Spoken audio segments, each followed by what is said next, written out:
How to submit or write a review on HelloFresh. Well, to write a HelloFresh review, you can submit feedback directly through their official platform for specific recipes, or you can use external third-party review sites for overall service feedback. So you can review individual recipe directly on the HelloFresh website. If you head into hamburger icon at the top left, first head into hellofresh.com, make sure you're logged into your account.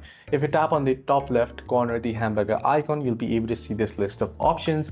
You want to head into the My Menu page. Now, I don't have any menus, but you can see our menus page right here. So you want to click on particular recipe and select the star icon next to the order. So you can see here order right here. So you should be able to rate it. So if you're able to see it. You can also use for broader service reviews. Many customers use platforms like Trustpilot or the Better Business Bureau (BBB) to share experiences. So you can share it on the platform, or you can leave the app review on your App Store or Play Store if you want. So hope this video was helpful. Do like and subscribe, and do not forget to leave the comments down below if you have any further issues.